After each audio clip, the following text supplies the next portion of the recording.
The Mercado Family, From Palace to Porch and Back to Purpose. Chapter 1. The Golden Days.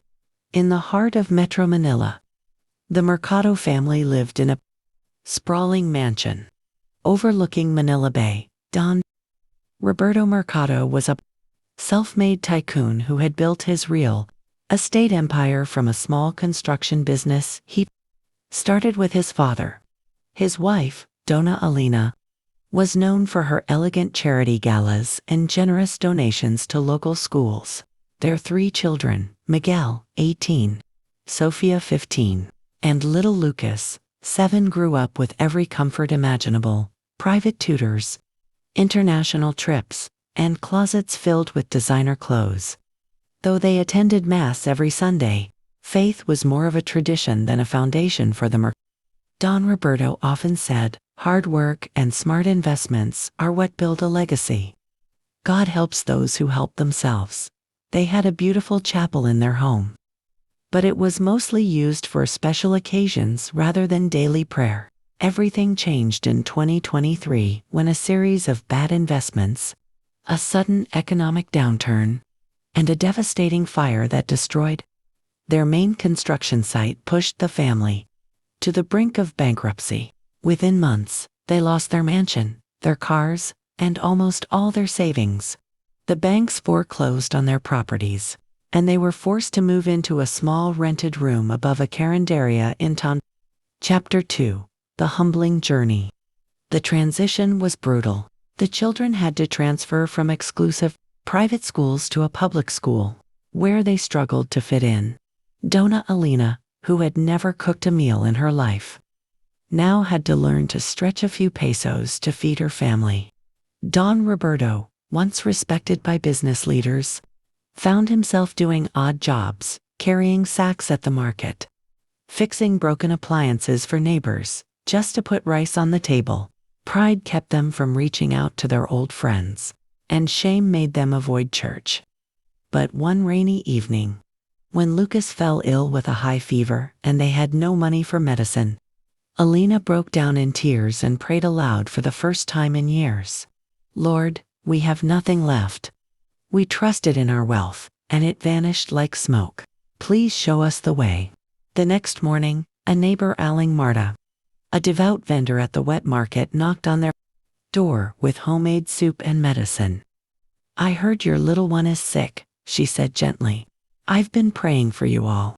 Come to our church tomorrow. We have a community that takes care of each other." Reluctantly, the family went to the small barangay church. They expected judgment, but instead found warm hugs, a meal, and people who shared what little they had. Miguel started volunteering at the church's feeding program, where he discovered a gift for teaching children how to read. Sofia joined the choir and found solace in hymns that reminded her that the Lord is close to the brokenhearted. Don Roberto began helping the church repair its roof and soon realized that using his construction skills to serve others brought more joy than building luxury towers ever had. Slowly but surely, faith became the cornerstone of their lives. They started reading the Bible together every night, finding strength in verses about God providing for those who seek Him first. Even when they had only enough for one meal a day, they would share it with anyone who was hungry, believing that generosity would be returned tenfold. Chapter 3. The Return to Prosperity. One day, a businessman named Mr. Cruz visited the church to donate funds for a new community center. He noticed the quality of the repairs Don Roberto had done on the church roof and asked who was responsible.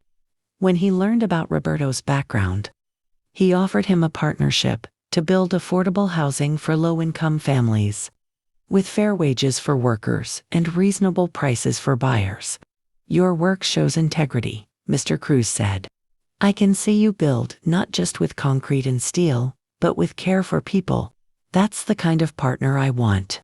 With a small loan from the church's community fund and Mr. Cruz's investment, Roberto launched Mercado Homes for All. Miguel used his teaching skills to train construction workers in safety and technical skills, while Sophia managed the company's social media and outreach, sharing stories of families who now had a place to call home. Alina started a program within the company to help single parents and elderly residents with home maintenance and financial planning. Within 5 years, Mercado Homes for All had become one of the most respected affordable housing developers in the Philippines. The family was able to move into a comfortable home, not a mansion, but a place filled with love and purpose. They continued to live simply, giving away most of their profits to support education, healthcare, and feeding programs in underserved communities. Lucas, now a teenager, often says, "We were rich before, but we had nothing. Now we have everything we need: faith, family, and the chance to serve God by serving others." Epilogue: a legacy rebuilt. The Mercado family's story spread throughout Manila, not as a tale of wealth regained, but as a testament to the power of trusting in something greater than material success. They established a foundation that helps families facing financial crisis, not just with money, but with mentorship, spiritual guidance, and the tools to build sustainable lives.